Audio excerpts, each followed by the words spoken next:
রোজকার জীবনে তো আমরা কম বেশি সাফার করেই থাকি, সেসব গল্প থাক, আজ বরং সাফারির গল্প বলি।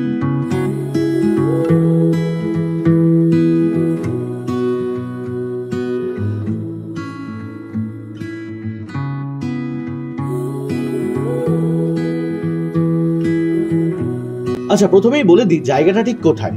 বেঙ্গল সাফারি করার জন্য আপনাকে আসতে হবে শিলিগুড়ির নর্থ বেঙ্গল ওয়াইল্ড অ্যানিমাল পার্কে। প্রায় 300 হেক্টর জায়গা জুড়ে এই পার্ক।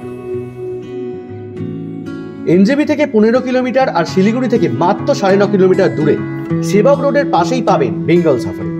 তার মানে দার্জিলিং, কালিম্পং কিংবা সিকিমের কোথাও ঘুরতে গেলে ফেরার পথে অনায়াসেই সাফারি সেরে ফিরতে পারেন।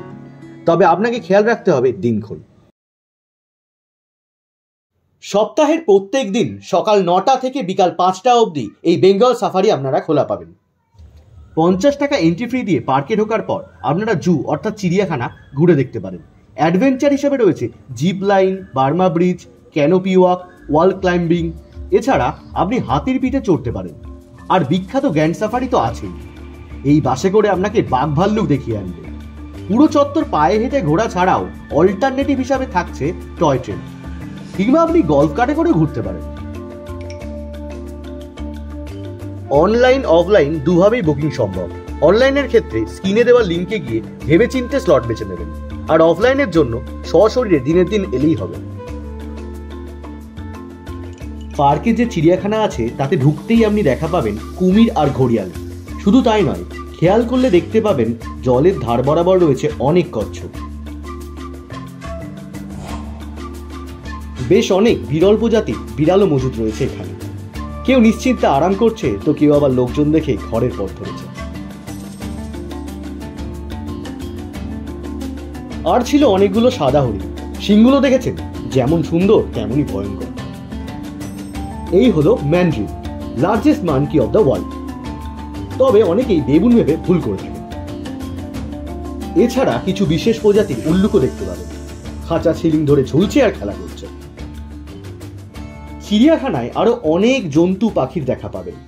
হাতে একটু বেশি করে সময় নিয়ে আসবেন কিন্তু।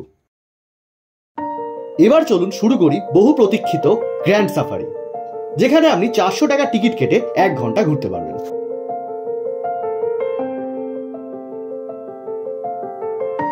বাস চলতে শুরু করবে জঙ্গলের ভেতর দিয়ে। ডান দিক বা বাঁ দিক যেদিকেই জানলা পাবেন সজাগ থাকবেন, অন্যমনস্ক হলে চলবে না।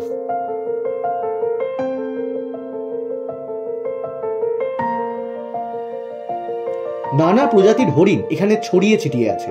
হয়তো খালি চোখে আলাদা করা একটু কঠিন, কিন্তু তাদের দেখা যে মিলবে তা নিশ্চিত। তাছাড়া ময়ূরের দেখা পাবেন, কপালে থাকলে একশৃঙ্গ গন্ডার, মাছরাঙা, হর্নবিলের দেখাও পেতে পারেন।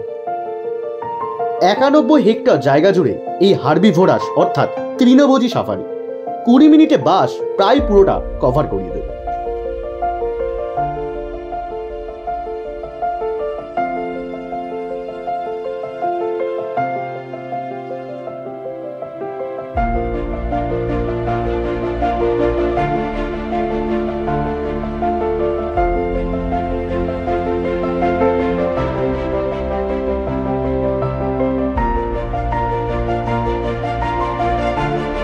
বাসের একেবারে কাছাকাছি চলে এসেছিল ভাল্লুক দুটো।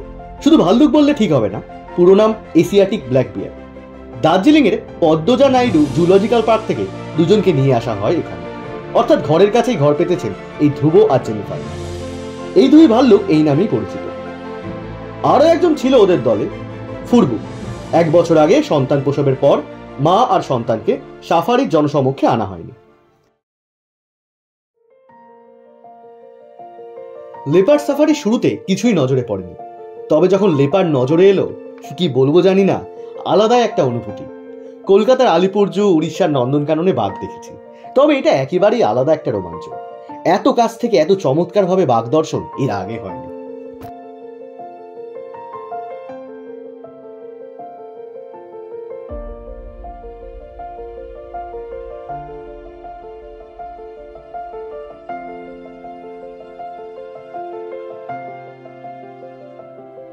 খেয়াল করলেন? ভালো করে দেখুন, গায়ে ডোরা কাটা দাগ, রাজার মেজাজ। দেবতাকে মানুষ স্মরণ করে, তিনি যেন দর্শন দেন। কিন্তু আমাদের রাজ্যেই অনেক জায়গায় দেবতা জ্ঞানে এই ভদ্রলোককে পুজো করা হয়। যাতে তিনি দর্শন না দেন। রয়্যাল বেঙ্গল টাইগার, দা রয়্যাল বেঙ্গল টাইগার।